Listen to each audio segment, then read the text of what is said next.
GST ஒட்டி 100 acre 150 acre அவங்க வச்சிருக்கிற ட்ரஸ்ட்ல ஏகப்பட்ட நிலங்களை வச்சிருக்கிறாங்க. அந்த நிலங்களை பூரா ஆய்வு எடுத்து அவங்களுக்கு நீங்க தொழில் செய்யறதுக்கு அவங்க இடத்துல வாய்ப்பு இருக்கும். அந்த நிறுவனங்கள் பூராமே கோவை மாவட்டத்துல பெருமளவு நிலங்கள் வச்சிருக்கிறாங்க.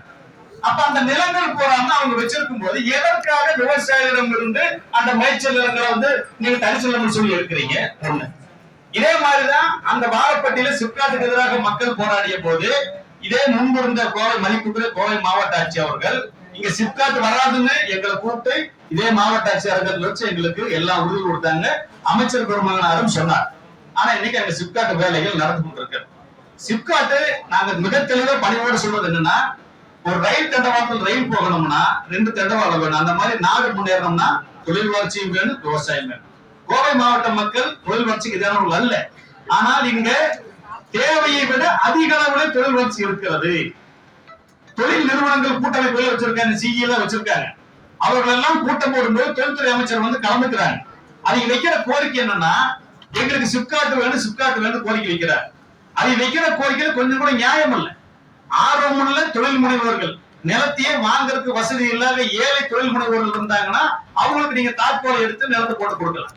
ஆனா 300 கோடி 400 கோடி 800 கோடி விற்றுள்ள நிறுவனங்கள் விவசாயிடம் இருந்து நிலத்தை பறிப்பதற்கு சிப்காட் அப்படிங்கிற பேர்ல தொழில் வளர்ச்சி அப்படிங்கிற பேர்ல எங்க நிலத்தை பறிப்பது என்பது ஏற்றுக்கொள்ள முடியாது. அதைத்தான் நாங்க பதிவு பண்றோம்.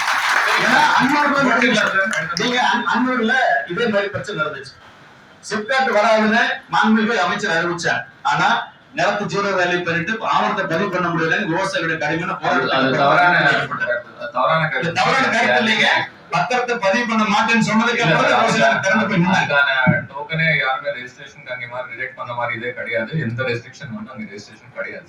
ஆனா சிப்காட் நிறுவனம் அந்த இடத்துல பாத்தீங்கன்னா நாங்க போய் அங்க கேட்கும் போது சிப்காட் தாசில்தாரு தன்னோட அடையாள அட்டைக்கு சிப்காட் தாசில்தாருங்க நிலத்தை அடக்கிறதுக்காக வந்திருக்கோம்னு சொன்னதுக்கு அப்புறம் தான் நாங்க உறுதி பண்ணோம். வட்டாட்சியர்கிட்ட முறைய லெவல்ல பேசணும். அடுத்தது அங்க சாலை அமைக்கிறதுக்கு 60 அடி சாலை அமைக்கிற நில அளவுப்படியில் அங்க நடந்துட்டு இருக்கு. அப்ப சிப்காட் நிறுவனம் தொடர்ச்சி அங்க அன்னூர்ல 3000 ஏக்கர், பாரப்பட்டியில 350 ஏக்கர், இங்க 1500 ஏக்கர் எடுத்துக்கிட்டா இங்க விவசாயிகள் வாழ்வதா வேண்டாமா? நாங்கள் பணிவோடு மாவட்ட தெரிவித்துக் கொள்ளணும்னா நீங்க எத்தனை சிப்காட் கொண்டு வந்தாலும் நாங்கள் அனுமதிக்கவே மாட்டோம். எங்களுடைய உயிரை விட நிலைமை மேலான நீங்க ஒவ்வொரு முறையும் மாவட்ட நிர்வாகம் கொண்டு வந்து நாங்க போராடுறது தொடர்ச்சி இருக்குது. இதே மாவட்ட ஆட்சியர்கள் நீங்க மத்திய மாநில